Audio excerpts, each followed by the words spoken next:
All right, Fresh, let's get rolling into the week action. Hey, we've been kind of itching to talk about these two teams. They're both 6-1 on the year.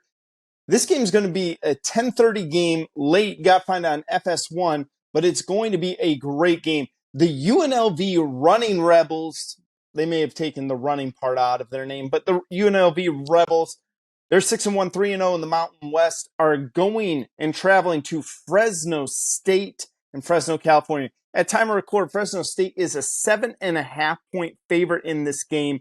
These two teams, they look pretty evenly matched on paper here, Fresh. Where are you seeing between Fresno State and UNLV? Well, first off, let's applaud both these schools being bowl eligible before Halloween.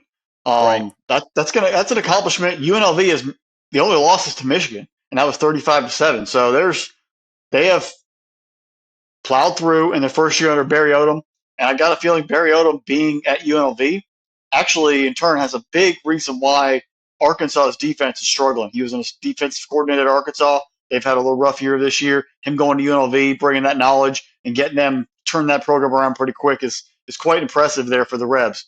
Um, you mentioned running Rebels, and Tarkania way back in the day, basketball running it through.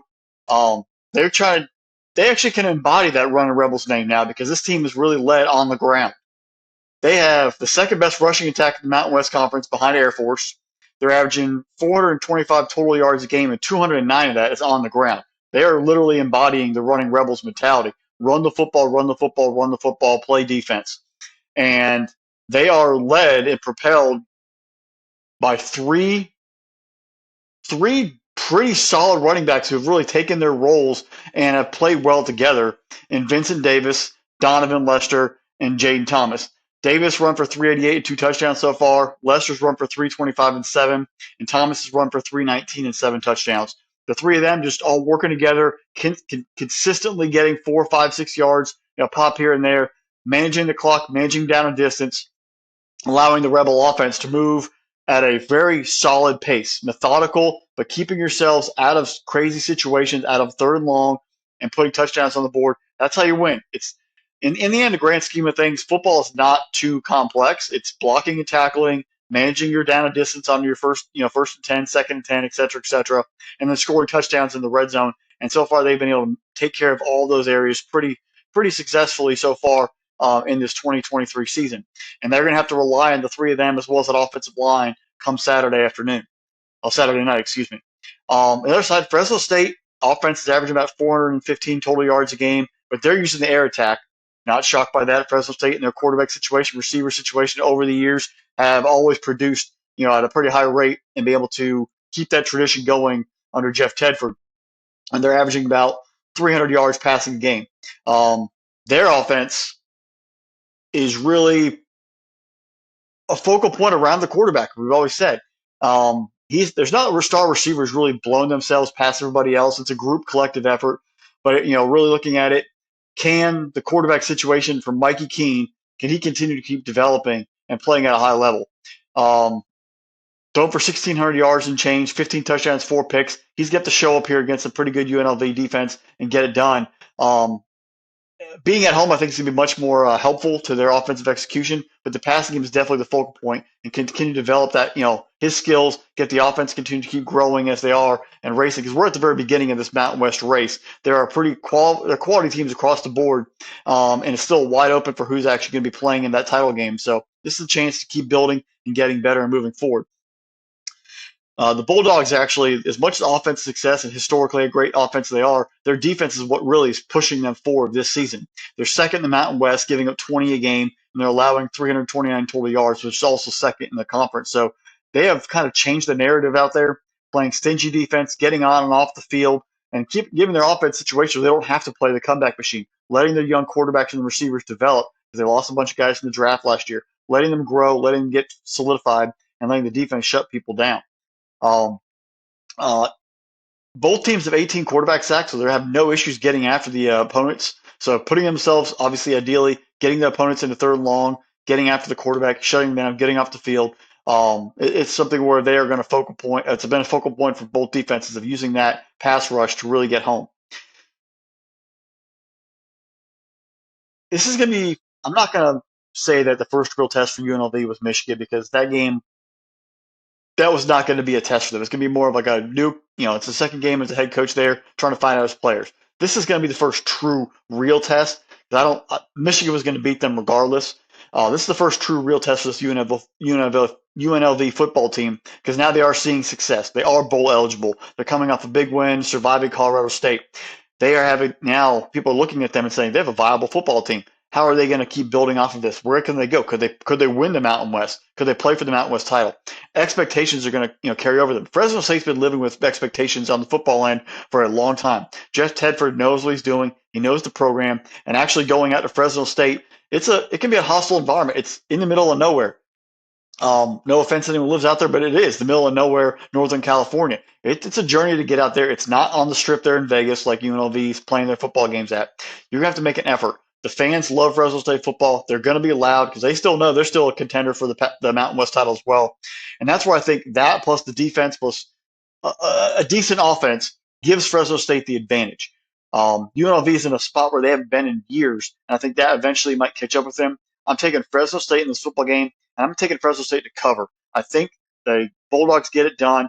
UNLV will not be embarrassed. They will maybe lose by like 9, but this is going to be a chance for them to sort of get that they're getting a heat check on their run. Both are going to be quality football teams, have something to state at the very end of the year, but I think Fresno State gets the win, and they continue to say, hey, don't forget about us. We're the defending champions, and we're still here. So, Fresh, the one thing that I'm looking at still is Mikey King going to play in this game for Fresno State? I think that's going to be the big difference maker.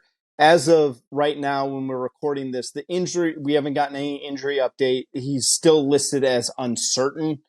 They talked about a little bit earlier on the week press conference that he may or may not play in this game. Fresno State's had 2 weeks off. He missed the previous game as well. If he does miss this game, it's a different team under Logan Fife.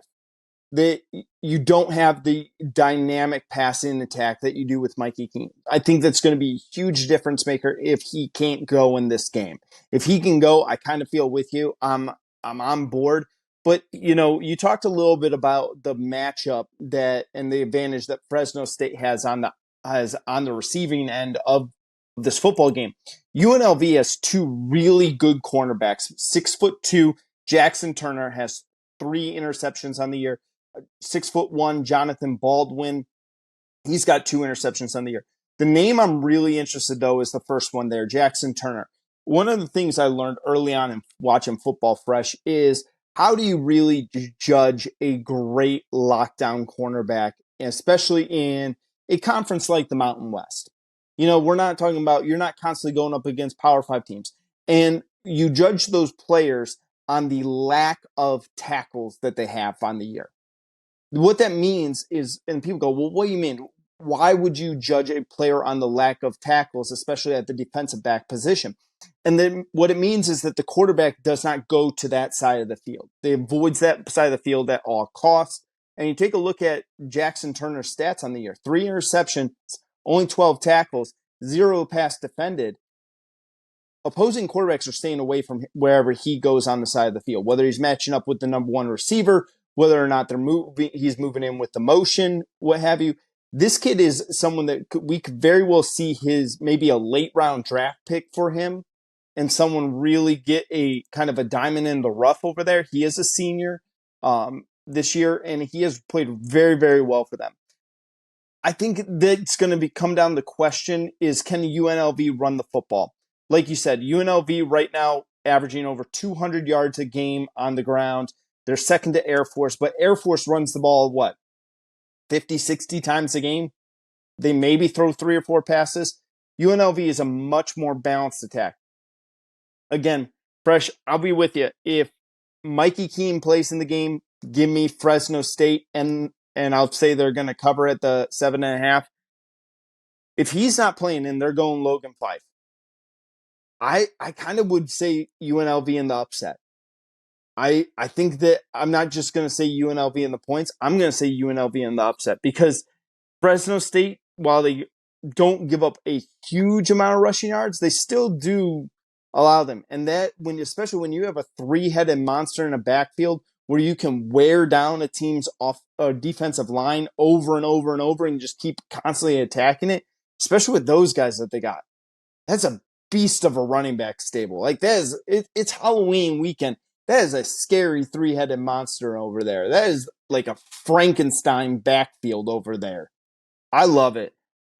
You know what, Fresh? I'm gonna go out on a limb here because again, there's too much uncertainty for Fresno State for me. So give me UNLV. I'll take UNLV in the pure upset, and then if you're gonna give me 7.5 as well, I'll take it. So give me the Rebels in this game.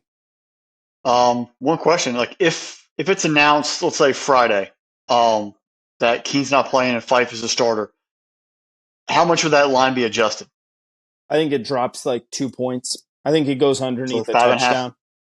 Yeah, Okay. 5.5. I think Fresno State's a more established program. We've talked Fresno State a handful of times over the last 3 years. It'd be interesting to see. UNLV is that upstart, and this is a perfect game for them to pull an upset. Remember, we were talking a couple weeks ago. A dangerous team like UNLV that is on the rise, especially in a conference like the Mountain West, they just need that moment where they knock off one of the big dogs in that conference. Yeah, I think at worst case it drops to 4.5, and because you still have that home field advantage, plus having a little Yeah. more recent success, they'll still stick around. And you're right about the Fresno State fan base, man. That's a tough. People don't give that enough credit. It's a tough place to go in and play at. So